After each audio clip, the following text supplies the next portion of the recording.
What's up, everyone? Welcome back to Mindset Monday. My name's Adam McKenzie. I am the CEO and the creator of the Ultimate You Project. And basically, I'm somebody who has been passionate about helping other people feel better about themselves for 24 years. And I do this series on a weekly basis to talk about a lot of the things that people are dealing with when it comes to their own level of self-esteem, self-confidence, and being able to achieve what they want when it comes to a transformational results-based journey, all right? Getting in incredible shape and feeling awesome about themselves. And today's topic is going to be a little bit heavy, if I'm completely honest, but I think it's quite relevant to sort of where we're at the moment. And you would have read the title to this video. If not, you just press play, which is cool. But it's called, I titled it, Don't Suffer in Silence. And I've been in the industry, like I said, now for 24 years. And over that 24 years, I've had 3 clients that have died.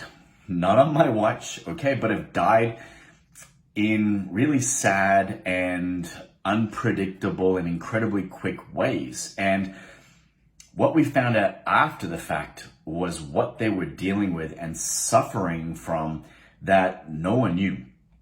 I could see it in certain aspects. I could detect certain things in their languaging, in their body language, in their energy, and their levels of improvement and everything else over the time that I had with them. But no one really knew what they were suffering from. And in my book, I share a story of one of my old clients who was the first one that ever passed away. And it was really sad because he was one of those guys that was there for everyone. He was the life of the party. He was the guy that everybody invited, and he organized everything. And he used to run events for high corporate clients and golf tournaments and everything. And no one ever realized how much he hated doing what he was doing, how unhappy he was, how financially, strapped he was at different phases, and the facade that he constantly felt like he had to put out to the world.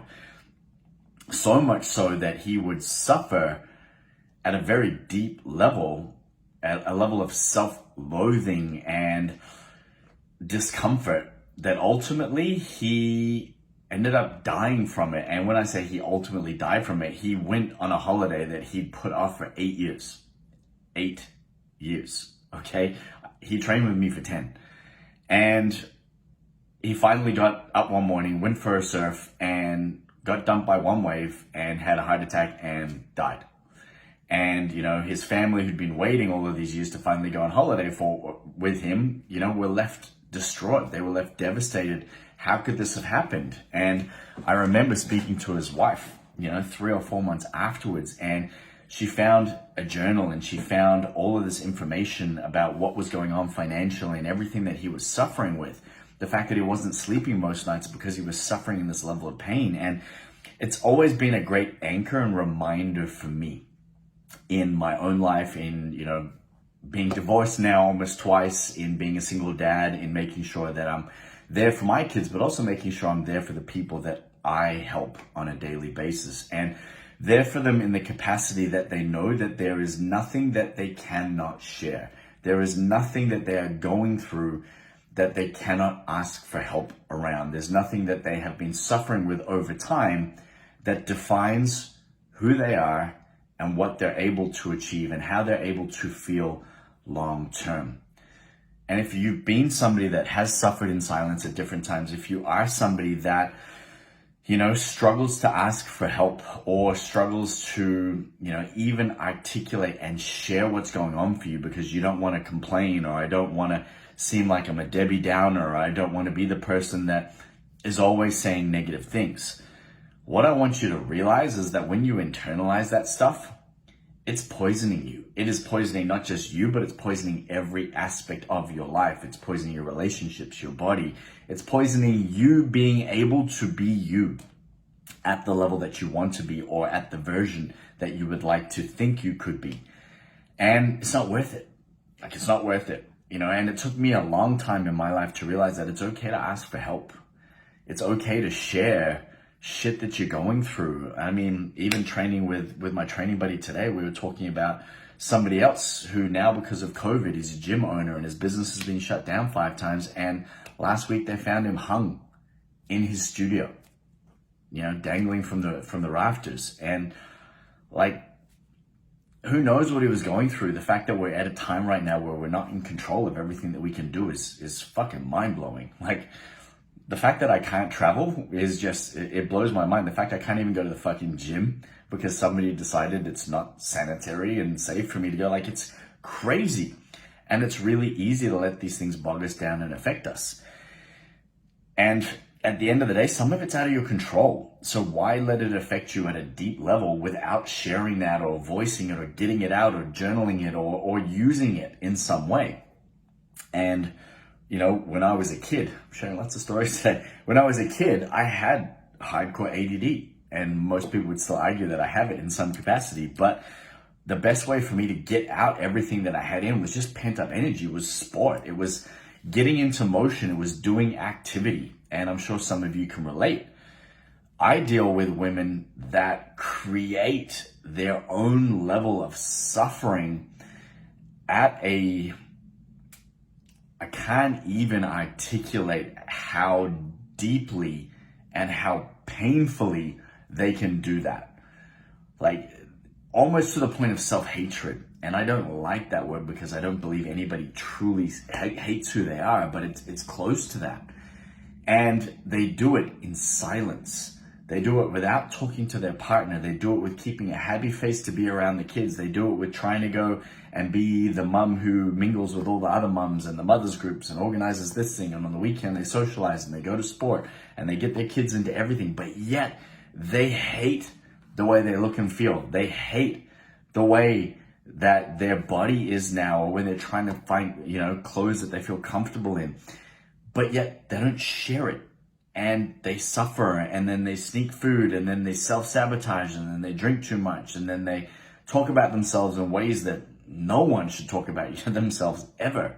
Like, I hate hearing it, but I understand it, and I have empathy around it.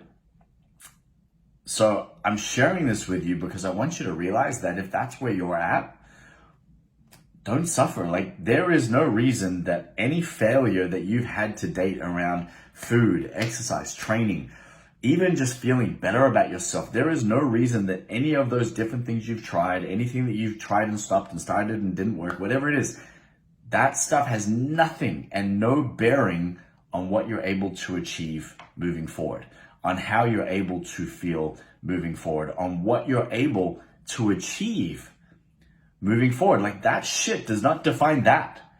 But yet everybody tries to move over there coming from that point of view, carrying that same shit with them over here and wondering why it doesn't feel any different.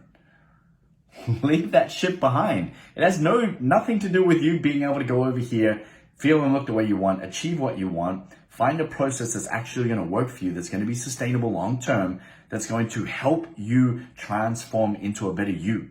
It's not just about food plans, it's not just about fucking diets or exercise regimes or any of that shit. It's about you being able to move forward and towards how you want to feel. Like, it does not get any more complicated than that. But there's a lot of things that we've got to remove throughout the process. There's a lot of things we've got to shift perspective and focus around.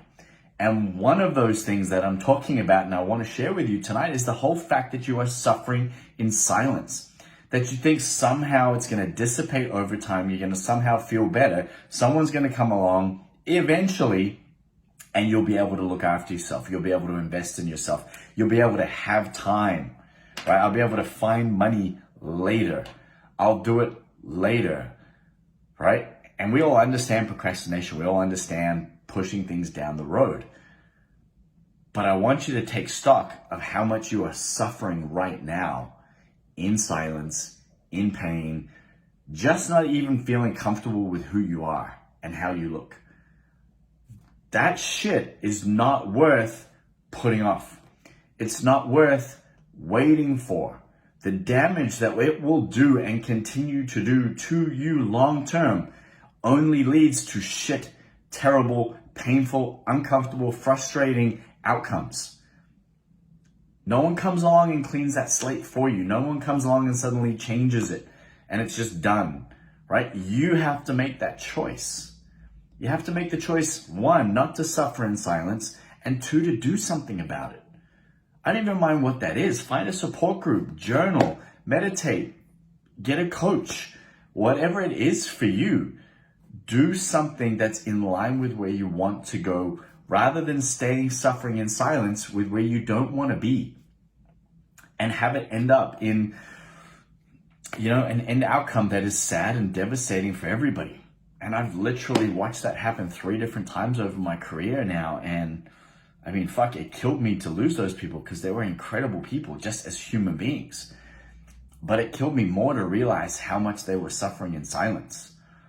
Like, I don't care how many times somebody inquires about my program based on the fact that they've tried everything and nothing works. Like, I love the fact that they've tried everything and nothing works because I'm going to show them just how simple shit can be. But why I love it is because it shows me that they're not willing to give up. It shows me that regardless of all the suffering, they kept trying. They didn't settle. And for those of you that have been settling, it's time to at least look at a different strategy, because I guarantee you the one you're using right now is not helping you feel any better. It's not helping you achieve what you want. And more importantly, it's probably affecting every area of your life, which for me is just not worth it. I don't care how much fucking money I have to spend. I don't care what I have to invest in. I don't care what I have to give up and do in order to feel better. I don't. Whereas so many people will sacrifice that and invest and put time into feeling worse, suffering, staying where they don't want to be.